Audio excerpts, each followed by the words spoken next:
찬양하면서 대림절 둘째 주일 예배를 하나님께 드리겠습니다. 주께 나오니 찬양.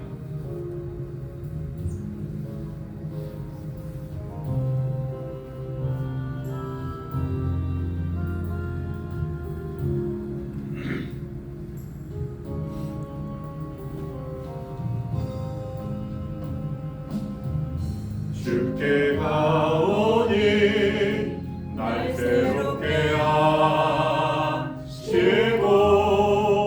주의 은혜를 부어주소서.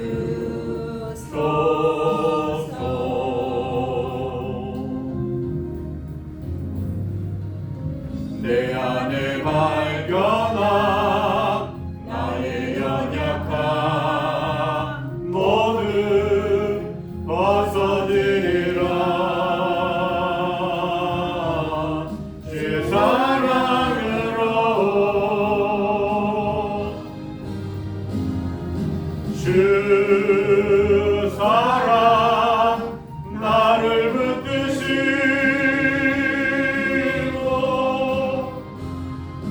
주 곁에 날 이끌소서.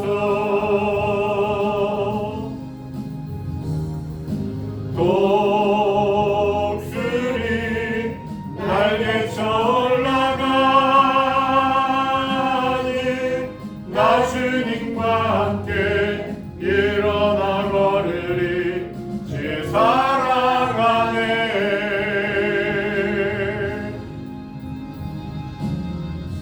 나의 눈 열어 주를 보게 하시고 주의 사랑을 알게 하소서.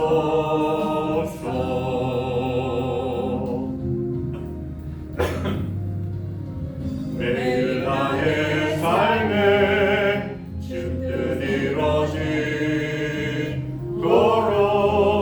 새롭게 하소서.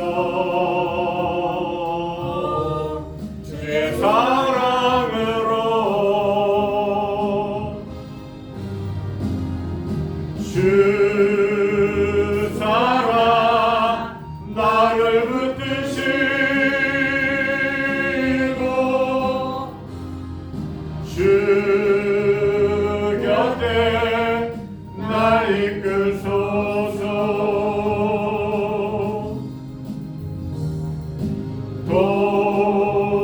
독수리 날개쳐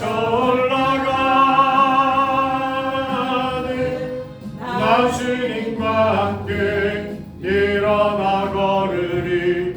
주의 사랑 안에. 아멘. 우리도 함께 사도신경으로 우리의 신앙을 하나님 앞에 고백하겠습니다.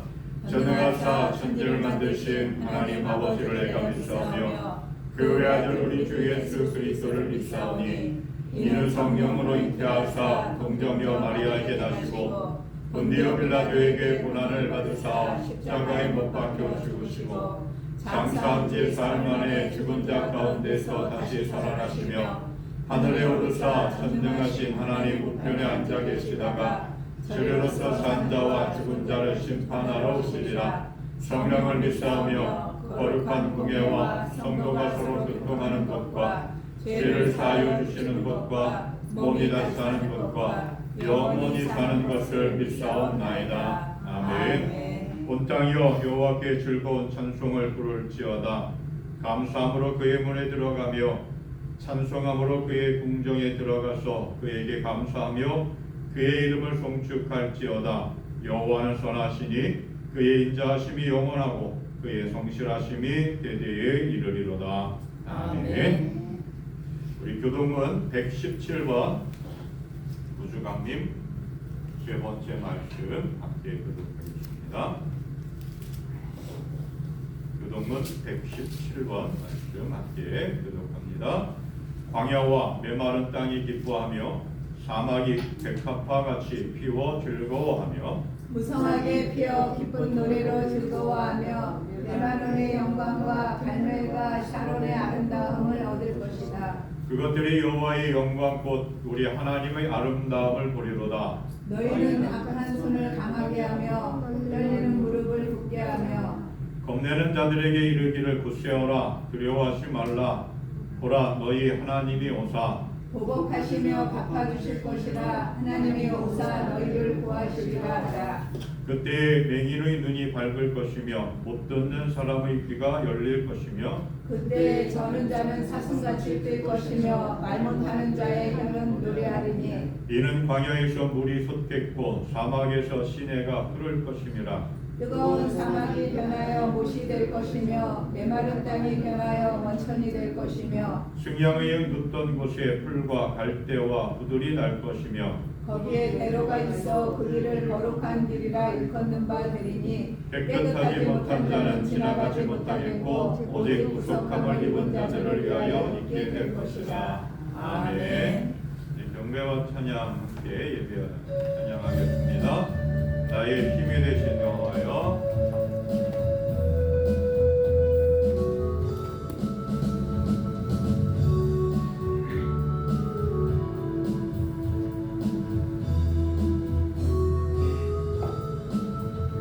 나의 힘이 되신 여호와여, 내가 주님을 사랑합니다. 주는 나의 반석이시며 나의 요새시라. 주는 나를 견디시는 나의 주 나의 하나님, 나의 피할 밤이시요 나의 방 되시라. 나의 하나님, 나의 하나님, 구원의 뿌리시요 나의 산성이라. 나의 하나님, 나의 하나님, 그는 나의 여호와, 나의 구세주. 하나님, 나의 하나님, 그는 나의 여호와, 나의 구세주. 생명이신 여호와여, 내가 주님을 찬양합니다. 주는 나의 사랑이시며 나의 의지이시라. 주는 나를 이끄시어 주의 길 인도하시며 나의 생의 목자 되시니 내가 따르리라. 나의 하나님, 나의 하나님, 생명의 면류관으로 내게 씌우소서. 나의 하나님, 나의 하나님, 그는 나의 여호와, 나의 구세주. 나의 하나님, 나의 하나님, 그는 나의 여호와, 나의 구세주. 아멘. 누구든지 목마르거든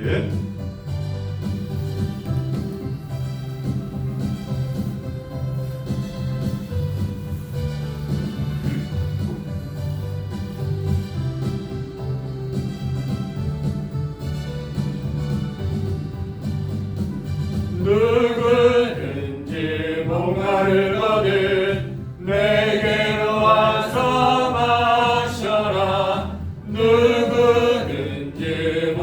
이르거든 내게로 와서 마셔라. 나를 믿는 자는 성경의 이름과 같이 그 배에서 생수의 강이 흘러가리라. 누구든지 목마르면 구원을 얻으리로다. 누구든지 예수 믿으면 구원을 얻으리로다. 나를 믿는 자는 성경의 이름과 같이 그 배에서 생수의 강이 흘러가리라. 누구든지 예수 믿으면 영생을 얻으리로다. 누구든지 예수 믿으면 영생을 얻으리로다. 나를 믿는 자는 성경의 이름과 같이 그 배에서 생수의 강이 흘러가리라. 누구든지 예수 믿으면 구원을 얻으리로다. 누구든지 예수 믿으면 기쁨을 얻으리로다. 나를 믿는 자는 성경의 이름과 같이 그 배에서 생수의 강이 흘러가리라. 아멘. 어두운 세상의 빛으로 오신 예수여 찬양합니다.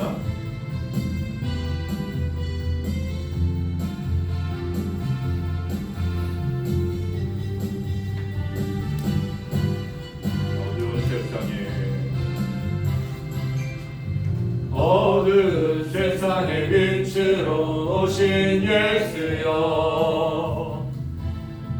어두운 세상을 밝히러 오신 예수여. 나의 어두운 마음속에 들어오셔서 나의 어둠만 밝혀주소서.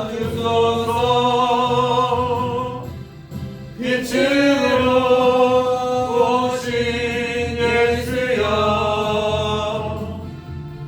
빛으로 오신 예수여. 빛으로 오신 예수여.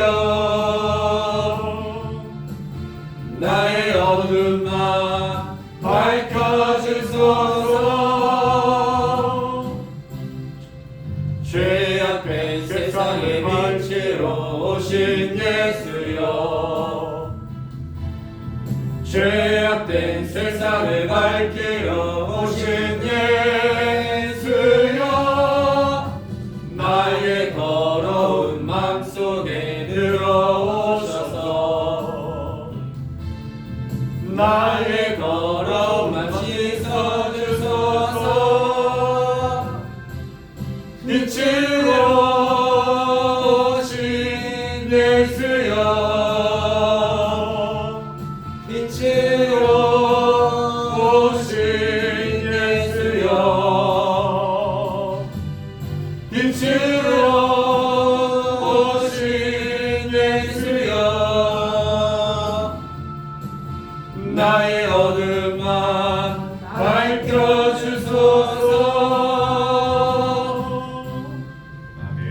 우리 이 시간 한 마음으로 하나님 앞에 기도합니다. 세상의 빛으로 오신 주님을 만나기를 사모합니다. 간절히 주님을 바라보며 걸어가기를 원합니다. 우리의 더러운 몸과 마음을 씻어주시고 또 어둠 가운데 있는 이 세상에 밝은 빛을 비춰주시고 우리의 걸어갈 길을 인도하여 주시고 생명의 역사가 싹트게 하여 주시옵소서. 성탄을 기다립니다. 주님 오심을 기다립니다. 함께하여 주시옵소서. 함께 기도합니다. 할렐루야. 하나님 아버지 감사와 찬양과 영광을 드립니다. 세상의 빛으로 오신 주님, 그 주님을 만나기를 간절히 소망하며 주께서 가까이 나가기를 원합니다.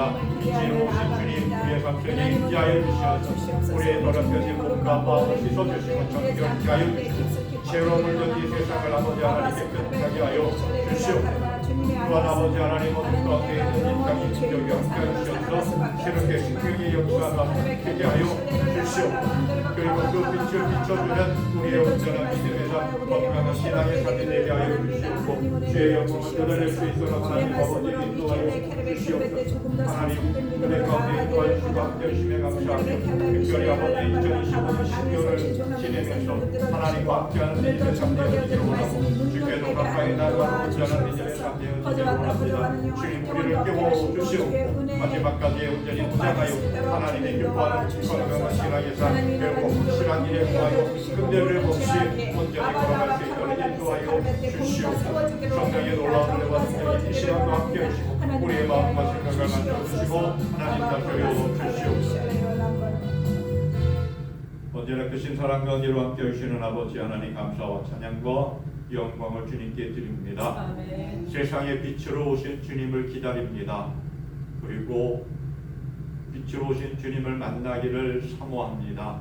하나님 죄로 더럽혀진 우리의 몸과 마음을 정결케 하여 주시고 주님께 더 가까이 나아갈 수 있도록 인도하여 주시옵소서. 아멘. 어두운 세상 하나님의 빛을 창조하셨고 그리고 어두운 세상을 밝히기 위하여 빛으로 이 땅에 오신 주님 소망의 빛으로 생명의 빛으로 사랑의 빛으로 우리에게 오셔서 우리도 그 빛을 비출 수 있는 은혜의 삶 되게 하여 주시옵소서. 아멘. 2025년 한 해가 저물어 갑니다. 마무리 잘할 수 있도록 그래서 부끄럽지만 연약하지만 온전한 믿음의 삶을 결산을 잘할 수 있도록 도와주시옵고 그리고 새롭게 다가올 2026년도 하나님의 은혜를 기대하며 소망 가운데 걸어갈 수 있도록 하나님 우리를 깨워주시고 인도하여 주시옵소서. 아멘. 늘 함께 하시고 붙잡아 주신 하나님 감사하며 이 시간 주님 앞에 나와 예배합니다.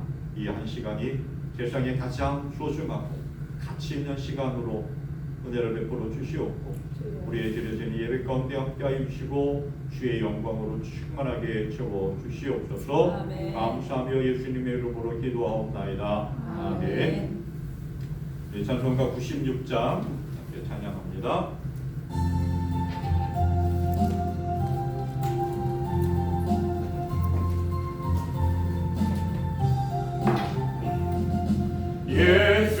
예수님은 누구신가 오늘은 나의 위로와 없는 나의 풍성이며 전한 나의 높음과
말씀 이사야 9장 1절부터 7절 말씀을 함께 보겠습니다. 이사야서 9장 1절부터 7절까지의 말씀 함께 교독하겠습니다.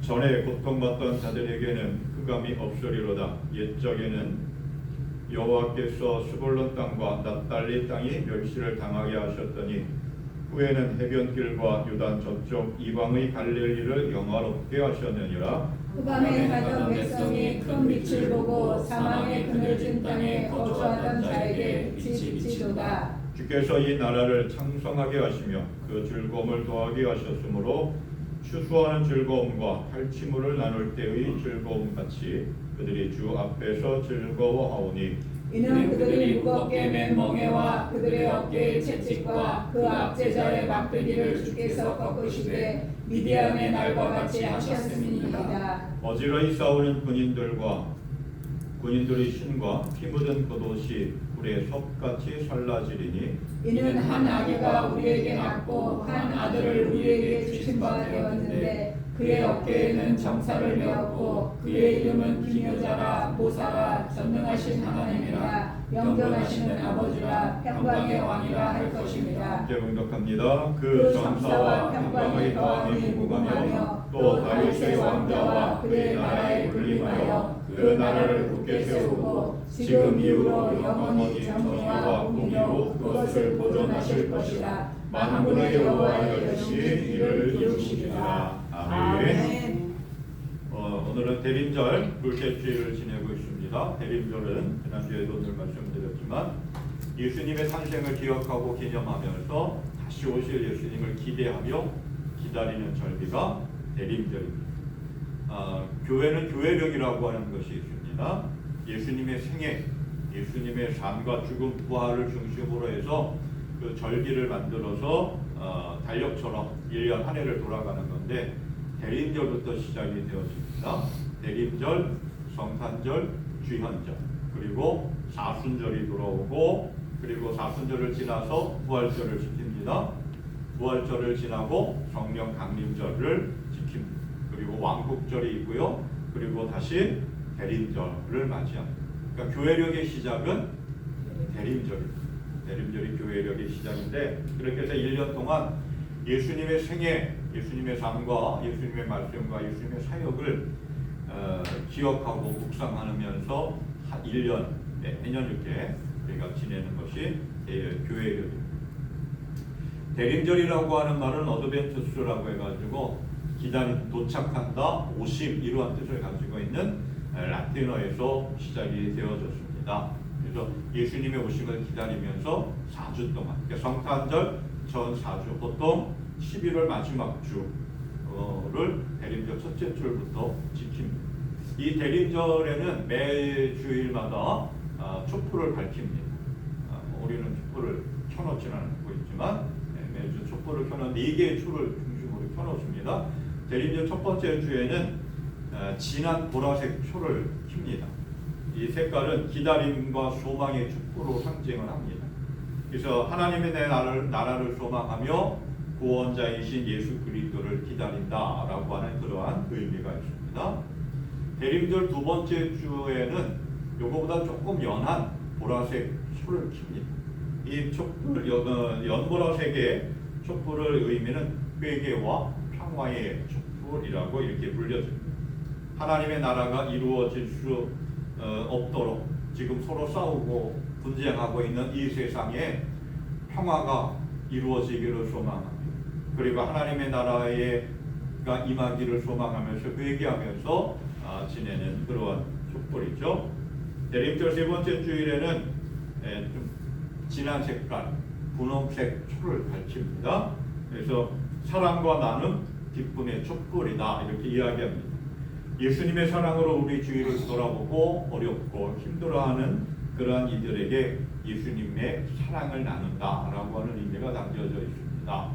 그리고 대림절 네 번째 주일은 흰색 초를 킵니다. 만남과 화해 그리고 사랑의 촛불이죠. 예수님 하나님의 아들이신 예수님께서 이 땅에 오심으로 인해서 하나님과 우리와의 만남이 이루어졌고, 그리고 참된 사랑의 역사가 이루어졌듯이 그 은혜, 그 사랑을 기억하고 촛불을 밝힙니다.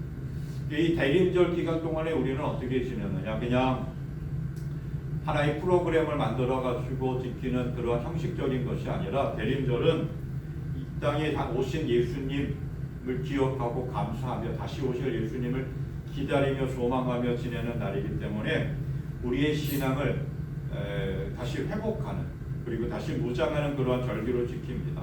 우리가 부활주의를 앞두고 사순절 동안에 말씀을 읽고 묵상하며 회개하며 새롭게 결단하며 나아가듯이 대림절 기간 동안에도 역시 마찬가지로 하나님의 말씀을 읽고 묵상하면서 이 땅에 예수님이 왜 오셨는가, 그리고 예수님께서 어떠한 일을 하셨는가, 그리고 다시 오신다라고 약속하신 예수 그리스도를 기다리면서 지키는 겁니다. 그래서 성경을 여러 가지 한 권을 읽든지 또 전체적으로 읽어도 좋지만, 특별히 예수님의 탄생을 이야기하고 있는 마태복음 1, 2장과 누가복음 1, 2장을 읽고 묵상하면 더 그 대림절의 의미가 더 깊겠죠. 그래서 예수님의 오심을 기다리고 감사하고 찬양하는 그런 기간으로 우리의 신앙을 다시 한번 점검하고 또 새롭게 결단하며 이 사순절을 지낼 수 있기를 바랍니다. 아멘. 오늘 말씀으로 돌아갑니다.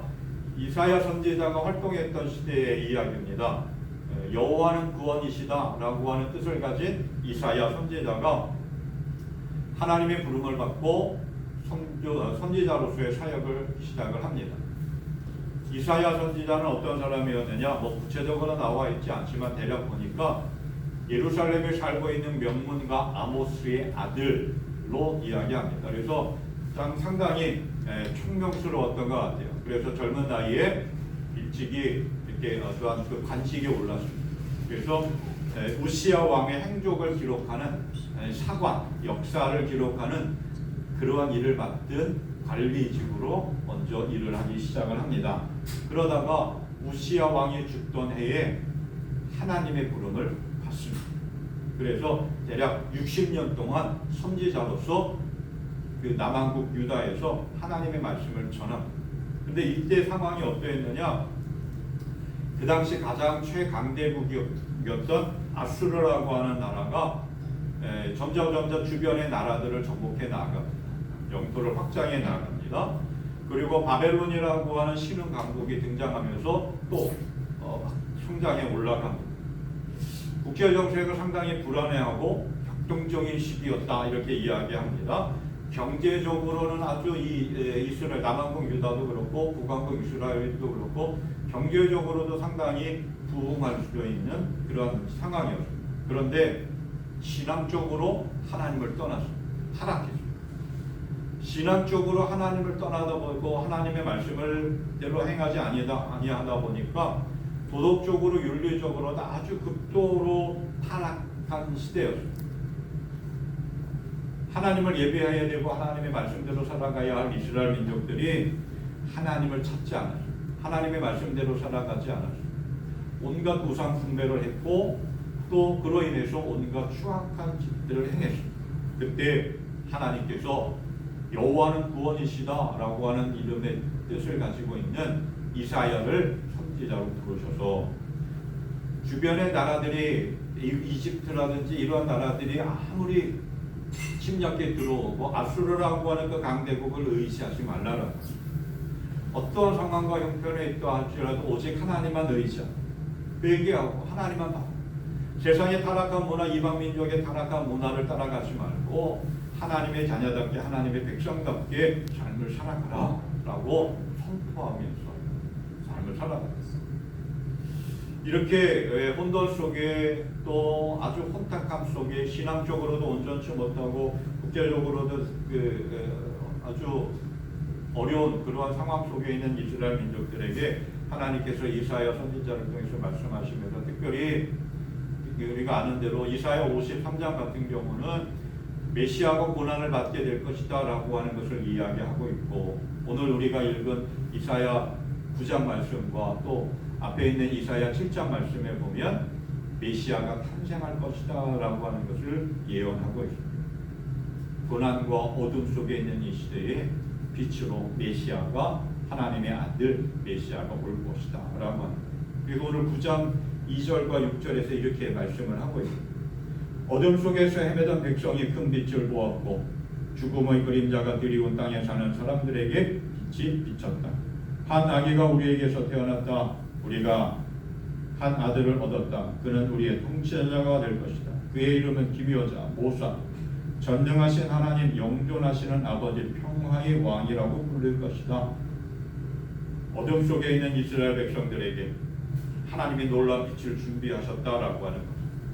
하나님을 온전히 예배하지 않은 이스라엘 백성들에게 하나님의 심판이 있을 것이다 라고 예언하고 있지만, 또 한편으로는 하나님이 그들을 사랑하셨습니다. 메시아를 보내고 회복시켜 주실 것이다 라고 하는 말씀. 어둠과 절망 가운데 있는 이들에게 빛을 비춰주시겠다라고 하는 하나님의 뜻, 하나님의 말씀을 전해주십니다. 그래서 하나님의 이 예언의 말씀대로 세상의 빛으로 하나님의 아들 예수 그리스도가 오셨습니다. 그 예언대로 빛으로 세상에 오신 예수님은 세상을 밝게 좌절과 어둠과 절망 가운데, 낙심 가운데 있는 이 세상에 빛으로, 생명으로, 소망으로, 사랑의 빛으로 우리에게 오셨습니다. 그리고 수없이 많은 일들을 행하셨습니다. 오늘 대림절을 지내면서 오늘 말씀을 통해서 세상의 생명의 빛으로 우리에게 오신 예수 그리스도께서 우리를 위하여 또 이 세상을 위하여 어떠한 일을 행하셨는가라고 하는 것을 우리가 묵상할 수 있기를 바랍니다. 생명의 빛으로 세상에 오신 예수님께서 하신 일은 뭔가? 첫째로 고통받는 자들에게 빛을 비춰 주셨습니다. 이사야 7장과 8장 말씀은 남한국 유다가 북왕국 이스라엘과 아람의 연합군으로 인해서 침략을 당하고 있는 그런 상황을 이야기하고 있습니다. 그 위기 앞에서 그 문제를 해결해 줄 분은 누구냐? 오직 하나님밖에 없다라고 합니다. 그런데 하나님을 바라보고 하나님을 의지하고 하나님을 예배할 이 남한국 유다가 하나님을 전혀 생각하지 않았다. 하나님을 마음에 두지도 않았다. 하나님을 찾고 예배하지도 않았고 하나님을 붙잡고 우리를 도와달라고 하나님께 호소하며 기도하지 않고 누구를 찾았느냐? 그 당시 강대국이었던 아수르를 기대했습니다. 아수르에 찾아가서 우리가 이러한 위기와 어려움 가운데 있으니까 좀 도와달라 했던 거예요. 근데 이사야 선지자가 그러한 이스라엘 백성들을 남한국 유다를 향해서 아수르 의지하지 말고 하나님을 의지하라, 하나님을 바라봐라, 하나님께 도움을 구하라 라고 이야기하고 있습니다.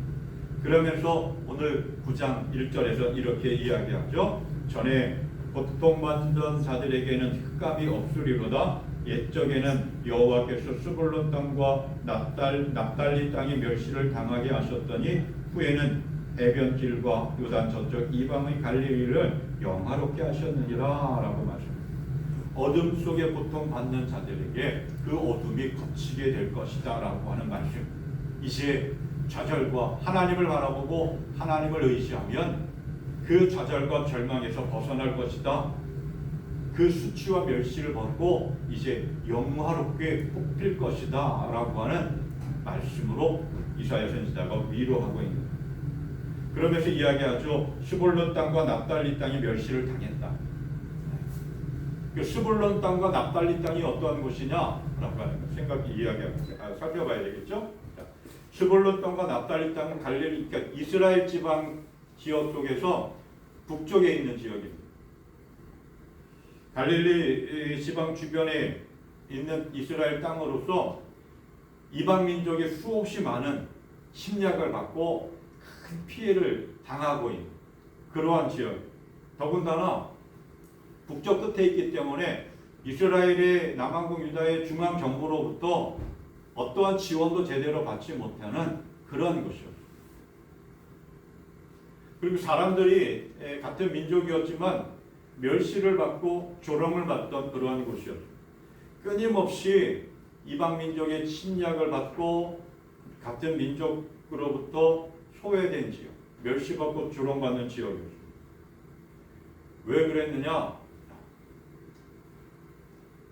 이스라엘 민족 이 납달리와 스불론 땅의 사람들은 주변에 있는 이방 민족들과 쉽게 교류가 이루어졌어요. 그래서 하나님의 사람답게 삶을 살아가지 못했고 하나님만 예배하지 못했고 자꾸 문화적으로 사회적으로 그 이방 문화와 섞여서 삶을 살아가게 되었고 그리고 혼합 종교 그리고 그 이방 민족과 결혼하면서 자기 전통적인 그 혈통을 잃어버렸습니다. 그러다 보니까 그 중앙에 있는 사람들로 인해서 저 사람들은 피가 섞였어. 저 사람들은 다른 민족과 똑같아 더럽고 추악한 사람들이야라고 손가락질 당하고 멸시당하고 수치를 당했다. 끊임없이 외세의 그 지방 이방 민족들의 침략으로 인해서 시도 때도 없이 쳐들어오고 괴롭히는 그 이방 민족들로 인해서 늘 고통 속에서 아픔 속에서 근심 걱정 속에서 삶을 살아갔던 거예요. 그래서 뭐라고 표현했느냐 이렇게 이야기하고 있죠. 오늘 그 1절 하반절에 요단 저쪽 이방인의 갈릴 이방의 갈릴이라고 하는 거예요. 그러니까 이방인과 똑같다라고 하는 거예요. 자기 민족처럼 생각하지 않았던 거죠. 이러한 상황 속에서 삶을 살아가고 있는 스불론 땅의 사람들과 납달리 땅의 사람들 꼭 그들만의 문제였느냐? 이 지역 사람들만의 문제가 아니라 그 당시 모든 이스라엘 사람들의 문제였고 오늘 우리들이 삶을 살아가고 있는 이 시대를 살아가고 있는 우리 믿음의 사람들의 삶의 모습일 수도 있다는 겁니다. 하나님을 믿고 하나님을 바라본다고 하지만 정말 온전히 하나님을 바라보지 못할 때가 참 많이 있습니다. 그래서 수없이 고통받고 수없이 아파합니다. 괜한 일고 힘들어하고 있습니다. 이스라엘 민족들이 이스라엘 백성들이 왜 그렇게 외세의 침략을 받고 왜 그렇게 수치와 멸시를 받고 있느냐? 그 이유가 분명한 것 가운데 하나는 이스라엘 백성들이 하나님을 떠났기 때문에 그렇습니다. 하나님을 떠난 이스라엘 백성들을 하나님께서 또 떠나셨어요. 돌보시지 않았습니다. 그리고 이방 민족을 통해서 하나님이 심판하고 계신 거예요. 오늘 우리의 삶도 이와 같이 똑같을 때가 참 많이 있습니다. 하나님을 예배하고 하나님 앞에 기도하고 하나님의 말씀대로 살아가야 되는데 말로는 생각은 그렇게 하고 있지만 우리의 실제의 삶이 어떤 때 보면 어떤 사람들을 보면 예수 믿지 않는 사람보다 더 죄악된 짓을 행하고 더 추악한 모습의 삶을 살아가는 모습들을 정말 많이 보게 됩니다. 그러한 사람들을 하나님께서 그냥 내버려 두시지는 않죠. 이스라엘 민족들이 행하셨던 것처럼 하나님이 누군가를 통해서 또는 하나님이 직접 심판하시고 책망하십니다. 그렇기 때문에 더 힘들어하고 더 고통스럽고 더 어둠 속에 있을 때가 참 많이 있습니다. 그러한 이스라엘 백성들을 향하여 하나님이 또다시 놀라운 반전의 말씀을 주십니다. 2절 말씀. 어둠 속에서 헤매던 백성이 큰 빛을 보았고 죽음의 그림자가 드리운 땅에 사는 사람들에게 빛이 비쳤다.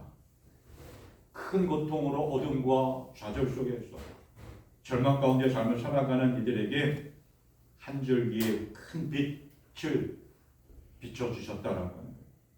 좌절 속에서 아무리 둘러봐도 빛 하나 들어올 수 없는 그런 삶의 환경 속에 있었지만 하나님께서 한 줄기의 큰 빛을 비춰 주셨다라고. 사망의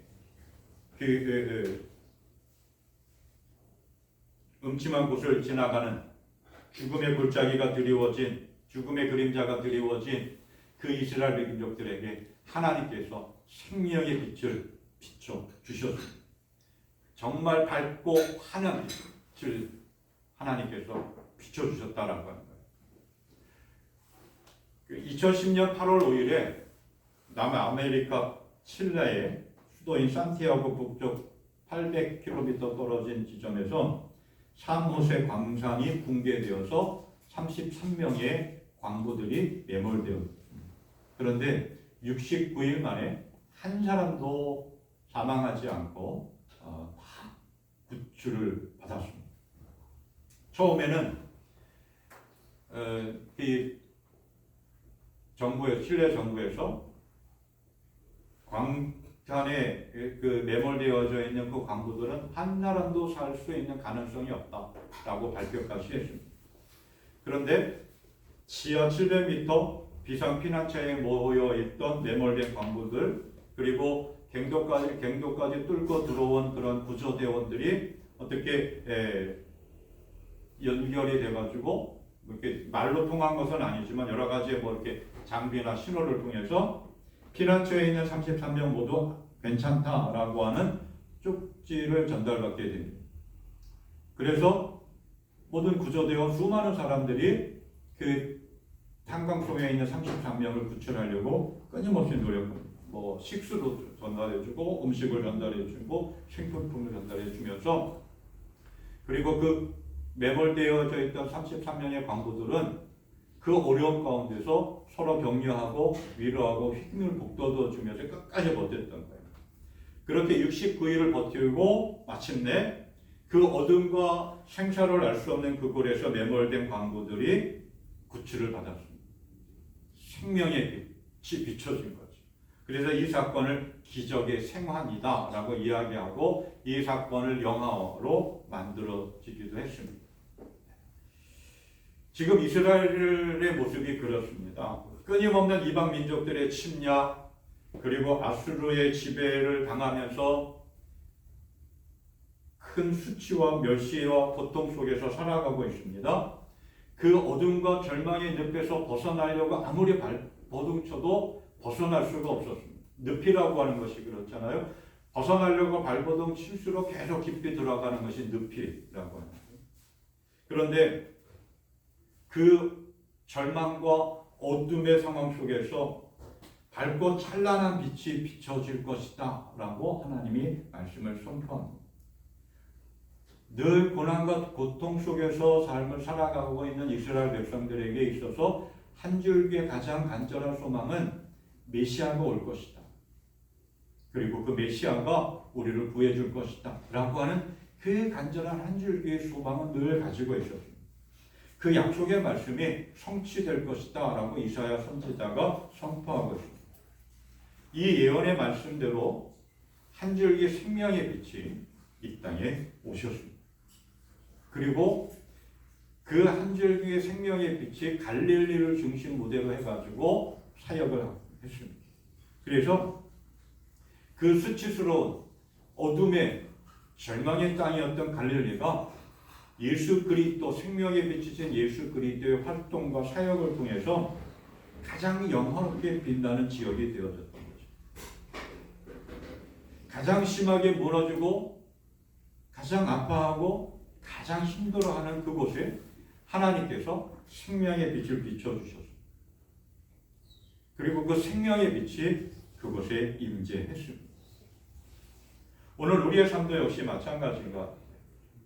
늘 죽음의 그림자가 드리워진 삶을 살아가고 있고 사망의 음침한 골짜기와 같은 삶을 살아가고 있습니다. 그래서 그 사망의 음침한 골짜기 죽음의 그림자가 드리워진 그러한 삶의 환경 속에서 그 고통 속에서 벗어나려고 우리는 늘 발버둥치고 삶을 살아가요. 그런데 아무리 발버둥쳐도 우리를 지배하고 있는 그 어둠의 권세에서 도저히 벗어날 것 같지가 않은 그런 생각을, 그런 느낌을 받을 때가 참 많이 있습니다. 여러 가지 문제로 힘들어하고 그리고 고통스러워하고 한숨 짓는 삶이 참 많이 있는 것 같습니다. 그런데 그러한 죽음의 골짜기, 사망의 음침한 골짜기를 속에서 삶을 살아가면서 좌절하고 절망하고 있지만 그러한 우리의 삶에 한 줄기의 생명의 빛이 비춰주고 있다는 거예요. 그게 누구냐? 이 세상에 빛으로 오신 예수 그리스도. 우리에게 빛으로 오신 예수 그리스도, 생명의 빛으로 오신 예수 그리스도는 어둠 가운데서 환하게 우리의 갈 길을 비춰주고 있습니다. 우리가 걸어가야 할 길을 인도해 주고 있습니다. 그렇기 때문에 우리는 이번 대림절을 지내고 성탄절을 맞이하면서 우리의 삶 속에 생명의 빛으로 오신 그 예수 그리스도를 바라보고 그 예수 그리스도와 함께 걸어가는 복된 인생 되기를 소망합니다. 하나님은 어떤 어떠한 상황 속에서도 우리를 버리지 않습니다. 내가 너희를 영원히 함께할 것이다 라고 약속해 주셨습니다. 끝까지 우리를 사랑하십니다. 그래서 생명의 빛을 보내주셨습니다. 그 생명의 빛으로 우리에게 오셨고 우리가 걸어가야 할 그 길을 함께 걸어가고 환하게 후레쉬를 비춰듯이 불빛을 비춰주듯이 우리의 걸음걸음 하나하나 함께 하시고 길을 열어주십니다. 그렇기 때문에 우리는 어떠한 상황 아무리 힘들어도 죽음의 골짜기, 사망의 음침한 골짜기, 죽음의 그림자가 드리워진 것 같다 할지라도 우리의 생명의 빛으로 오셔서 모든 어둠을 물리쳐 주시는 예수 그리스도를 바라보고 예수 그리스도를 의지하고 예수 그리스도와 함께 걸어감으로 인해서 정말 빛된 믿음의 삶이 되어지고 그 생명의 빛을 세상에 비출 수 있는 은혜의 삶이 되기를 소망합니다. 아멘. 생명의 빛으로 오신 예수님께서 두 번째로 무거운 멍에를 꺾어 주셨습니다. 일본에 도쿠가와 이에야스라고 하는 인물이 있습니다. 일본의 전국 시대를 마무리하고 시대적으로 에도 막고라고 하는 그 시대를 열어간 사람인데 늘 그 도요토미 히데요시 아시죠? 많이 들어봤죠? 예. 도요토미 히데요시에 가려져 가지고 늘 2인자의 삶을 살았던 사람이라고 합니다. 그런데 이 사람이 도요토미 히데요시와의 긴 전쟁에서 승리하고 에도 막고라고 하는 새로운 시대를 열면서 260여 년간 일본 그 시대의 평화를 이루었다고 합니다. 그래서 가장 위대한 지도자 가운데 한 사람, 자기 수양으로 성공을 이룬 한 사람으로 존경받고 있다고 합니다. 근데 이 사람이 도쿠가와 이에야스가 오사카성 전투에서 도요토미 히데요시와의 싸움에서 승리한 다음에 이렇게 이야기했다고 합니다. 인생은 무거운 짐을 어깨에 지고 먼 길을 가는 나그네와 같다. 서두르지 마라. 무슨 일이든 마음대로 되는 일은 없으니 불만을 가질 이유도 없다. 인생은 무거운 짐을 어깨에 지고 먼 길을 가는 나그네와 같다. 사람은 누구나 삶에 무거운 짐, 멍에를 짊어지고 삶을 살아가고 있습니다. 그렇죠? 뭐 정도의 차이, 가지수의 차이는 있겠지만 누구나 삶의 무거운 멍에를 짊어지고 있습니다. 근데 그 멍에라고 하는 말이 뭐냐면 멍에라고 하는 거는 소나 말의 목에 걸어 쟁기나 달구지를 끌게 하는 나무 들보라고 이렇게 사전에서 정의를 하고 있습니다. 요즘은 그러니까 소로 이렇게 농사를 짓는 경우는 거의 없지만 예전 소 2마리로 쟁기를 끌고 합니다. 그럼 소 어깨, 목에다가 나무로 묶어서 수레를 끌거나 농기구를 끌게 만드는 그것을 멍에라고 이렇게 멍에입니다. 그게 그 멍에라고 하는 의미는 뭐냐면 쉽게 벗어날 수 없는 구속이나 억압을 비유적으로 이르는 말이다 라고 사전에서 정의를 내리고 있습니다. 누구나 삶을 살아가면서 짊어질 수밖에 없는 삶의 무게, 그게 멍에라고 해요. 뭐 여러 가지 사람들의 가정이나 또 삶의 형편에 따라서 다 많이 있겠죠. 가장 많은 영역을 차지하고 있는 것이 경제적인 멍에일 수도 있고 인간관계에서 오는 멍에, 미래에 대한 특별히 우리 믿는 사람들, 예수 믿는 사람들은 신앙적인 멍에, 무거운 짐이 있겠죠. 누구나 무거운 삶의 짐을 지고 멍에를 짊어지고 살아갑니다. 그것을 벗어버리려고 아무리 애를 써도 쉽게 벗어지지가 않고 그 무거운 멍에 때문에 정말 참된 평안과 쉼을 누리지 못하는 삶의 모습들이 참 많이 있습니다. 지금 이스라엘 백성들이 그러한 모습입니다. 무거운 멍에를 짊어지고 가고 있습니다. 근데 그 무거운 멍에를 벗고 싶지만 아무리 애를 쓰고 노력해도 무거운 삶의 그 무거운 멍에는 벗어지지 않습니다. 오히려 그 무거운 멍에가 계속 쌓이는, 오늘 우리들의 삶도 자꾸 그 무거운 멍에를 벗어버리려고 하지만 계속 더 쌓이게 되는 것이 우리의 삶의 모습이죠. 그러다 보니까 기쁨도 잃어버렸습니다. 행복하지 못합니다. 즐거움도 잃어버렸죠.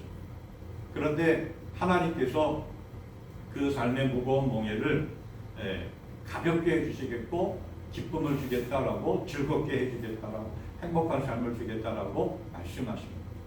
3절 말씀. 하나님 주께서 그들에게 큰 기쁨을 주셨고 그들을 행복하게 하셨습니다. 사람들이 곡식을 거둘 때 기뻐하듯이 그들이 주님 앞에서 기뻐하며 군인들이 전리품을 나눌 때 즐거워하듯이 그들이 주님 앞에서 즐거워합니다. 고난으로 인해서 좌절하고 슬퍼하고 사망의 그늘진 땅을 걸어가면서 기쁨을 잃어버리고 행복을 잃어버린 그 무거운 멍에 때문에 힘들어하는 이스라엘 사람들, 오늘 우리들에게 하나님이 말씀하십니다. 기쁨을 주겠다. 행복한 삶을 주겠다. 이것이 이 세상의 생명의 빛으로 오신 예수 그리스도의 은혜이고 우리를 사랑하신 하나님의 놀라운 은혜입니다. 이스라엘 백성들에게 하나님께서 잃어버렸던 기쁨, 행복, 즐거움을 주겠다라고 하셨는데 어떻게 해서 이스라엘 백성들에게 그런 행복과 기쁨을 주시느냐 하는 것을 이어서 이야기합니다.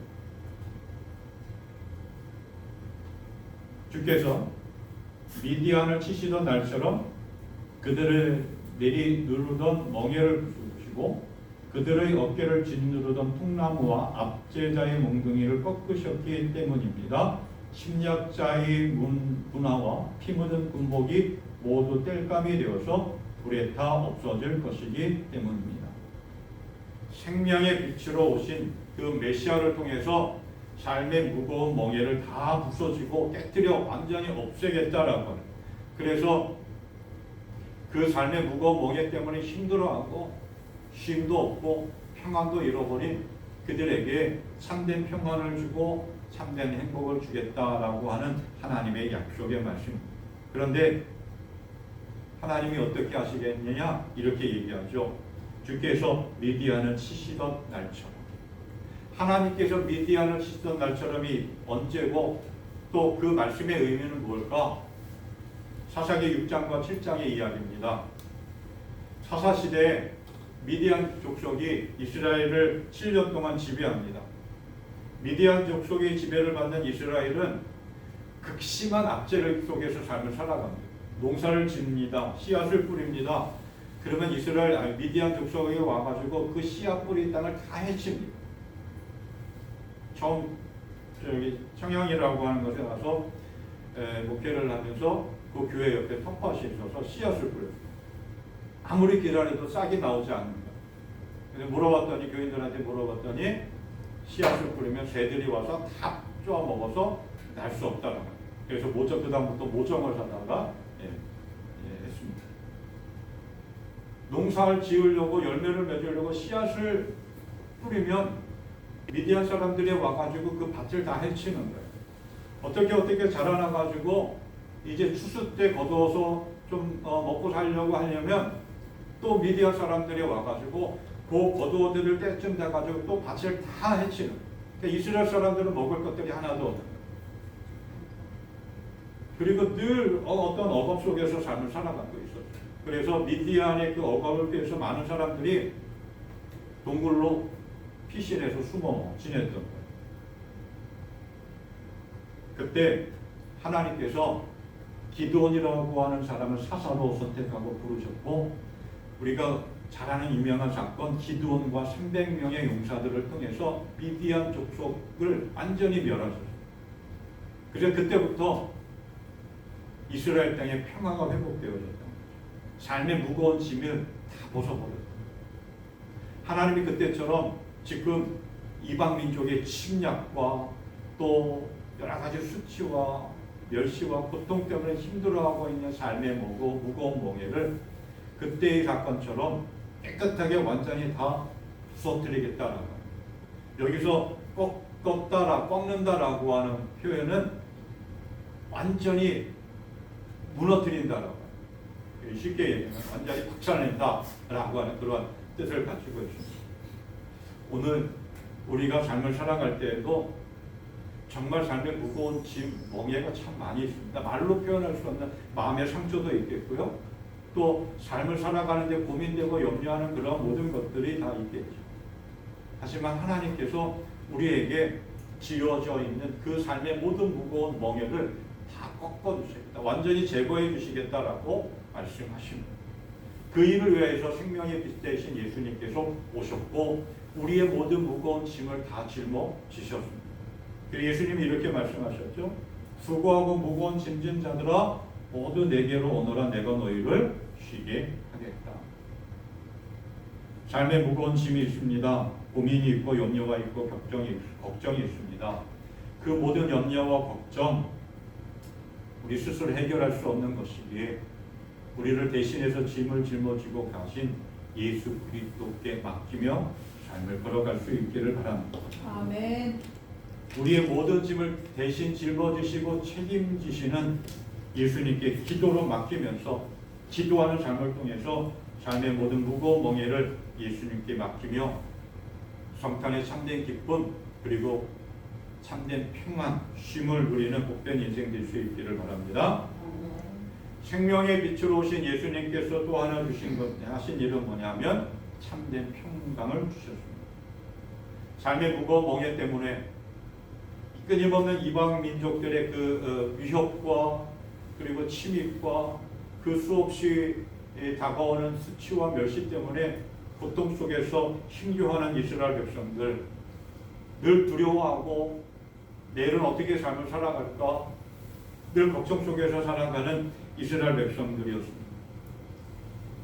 북왕국 이스라엘이 아수르에게 멸망함으로 인해서 남왕국 유다는 더 많은 근심과 시름 속에서 삶을 살아갈 수밖에 없었습니다.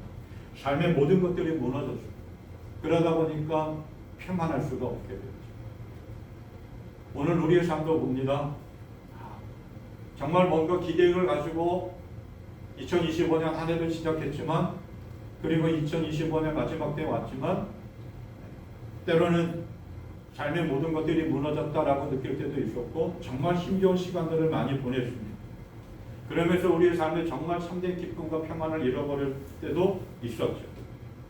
그런데 그럴 때마다 하나님께서 우리에게 다가오시고 우리에게 참된 평안을 주십니다. 생명의 빛으로 오신 주님께서 우리에게 참된 빛을 비춰주면서 소망을 주셨고 평강의 은혜를 주셨습니다. 그래서 이사야 선지자가 이렇게 이야기합니다. 한 아기가 우리에게 태어났다. 우리가 한 아들을 얻었다. 라고 이야기합니다. 모든 것들이 다 무너진 그러한 상황에 평강과 기쁨을 잃어버린 그 시대적인 상황에 한 줄기의 소망의 빛을 던져주는데 그게 뭐냐? 한 아기가 우리에게서 태어난다. 이 짤막한 이야기지만 그냥 단순히 아기가 태어났다라고 하는 것이 아니라 평강의 시대, 기쁨의 시대가 열려졌다라고 합니다. 한 아기를 통해서. 그 아기가 누구냐? 자, 이렇게 이야기합니다. 그의 이름은 그는 우리의 통치자가 될 것이다. 그의 이름은 기묘자, 모사, 전능하신 하나님, 영존하시는 아버지, 평화의 왕이라 불릴 것이다. 그의 왕권은 점점 더 커지고 나라의 평화도 끊임없이 끝없이 이어질 것이다. 그가 다윗의 보좌와 왕국 위에 앉아서 이제부터 영원히 공평과 정의로 그 나라를 굳게 세울 것이다. 만군의 주의 열심히 이것을 반드시 이룰 것이다. 그가 누구냐? 어떠한 일을 할 것이냐? 어떠한 존재냐라고 하는 것을 이야기하고 있습니다. 별명이라고도 이야기하기도 합니다. 사람은 별명들을 누구나 가지고 있죠. 근데 그 별명들을 보면 그 사람의 어떤 특색이나 그 사람이 하는 일을 별명 지어서 붙이기도 합니다. 생명의 빛으로 오신 메시아 이렇게 별명을 붙였습니다.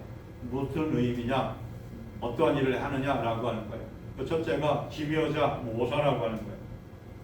기묘자라고 하는 말은 예측하기 어려운 일들을 행한다, 놀랍고 기이하다라고 하는 뜻이고, 모사라고 하는 말은 상담가라고 하는 얘기. 그래서 기묘자, 모사 따로 해석하기도 하지만 같이 연결져서 이야기하기도 합니다. 기묘자, 모사, 경이로운 상담가라고 하는 거예요. 예기치 못한 놀라운 지혜력을 가지고 우리를 이끌어가는 그러한 존재라고 하는 거죠. 전능하신 하나님, 그 어떠한 것도 대적할 수 없는 막강한 능력을 가지고 계신 분, 영존하시는 아버지, 영원히 존재하시고 영원한 분, 마지막 평강의 왕이라고 하는 거예요. 온전한 평화를 이루시는, 그리고 그 평강의 왕이 다스리면서 정말 끝없는 그 공의와 정의로 나라를 다스리고 끝없이 그 평화가 이루어질 것이다라고 하는. 그래서 오늘 말씀의 핵심 그 가운데 그는 평화의 왕이라고 불릴 것이고 그 왕권은 영원히 끊임없이 그 나라를 평화로 이루어질 것이다 라고 하는 말씀입니다. 예수님께서 이 땅에 태어나실 때, 생명의 빛으로 오신 예수님께서 이 땅에 태어나실 때 이렇게 예언했죠.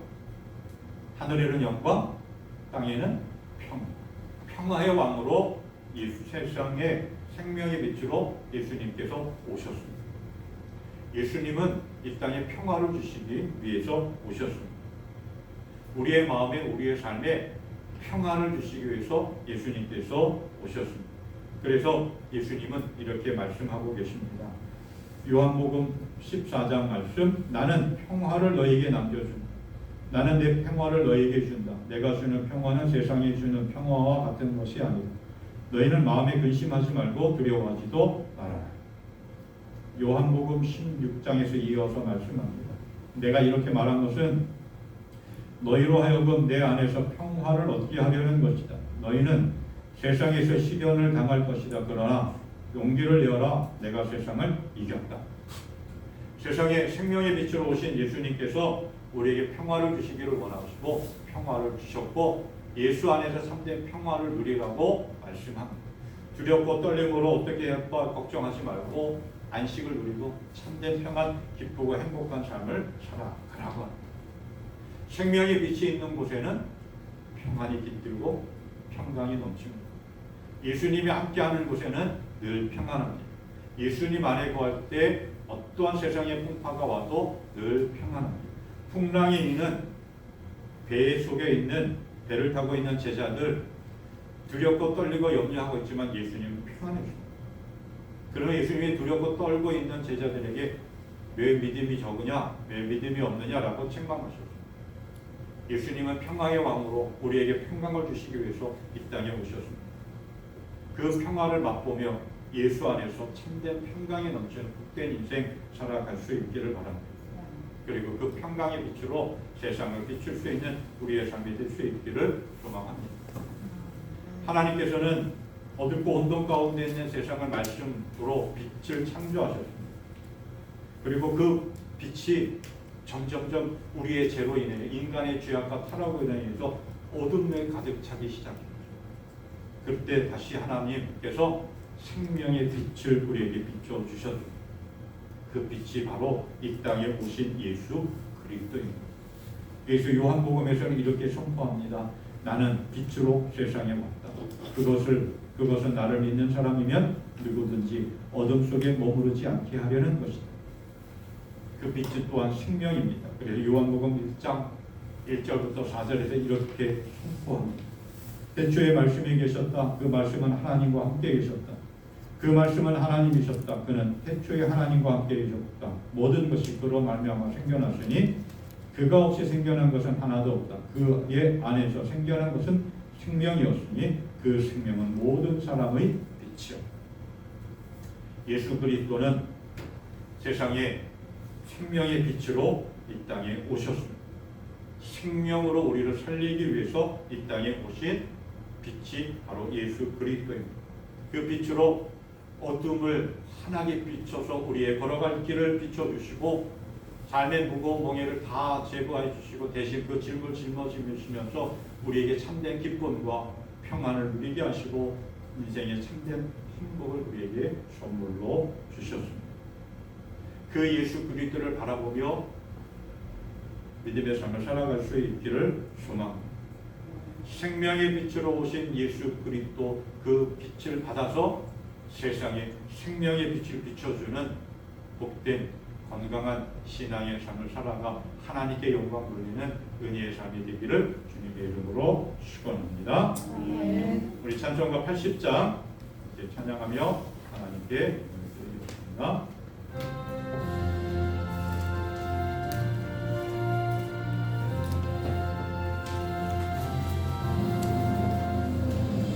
위에 있는 이름 중 노이하고 높은 이름 주 나시기 전 지으신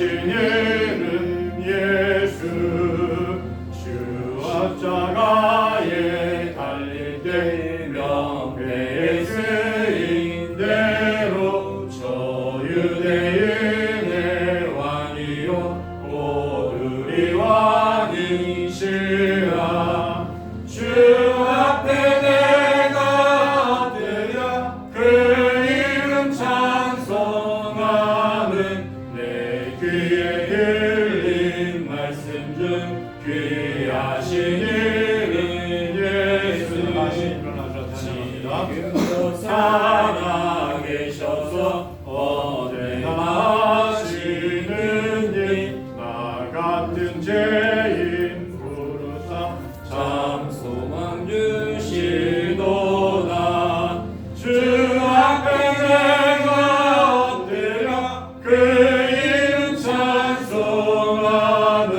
내 귀에 들린 말씀 중 귀하신 이름 예수 주 예수께서 영원히 어제나 오늘이나 그 이름으로 우리에게 참복을 내리신다 주 앞에 내가 엎드려 그 이름 찬송하는 내 귀에 들린 말씀 중 귀하신 이름 예수 아멘. 기도하겠습니다.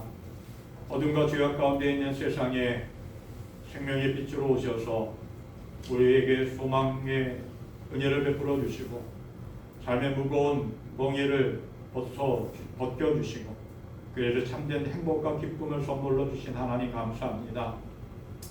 늘 우리는 믿음의 삶을 살아간다고 하면서 늘 염려와 걱정 속에서 또 삶의 두려움 속에서 헤매고 허덕이고 있습니다. 그럴 때마다 세상의 생명의 빛으로 오셔서 우리의 삶을 붙잡아 주시고 우리가 걸어가야 할 그 길을 열어주시는 예수 그리스도를 바라보며 예수 그리스도를 붙잡고 주님과 함께 걸어가는 복된 인생 되기를 간절히 소망합니다. 하나님 연약하고 부족한 우리의 마음과 생각을 붙잡아 주시고 주님 이끌어 주시옵고 하나님의 영광을 온전히 드러내는 복된 인생 걸어가게 하여 주시옵소서.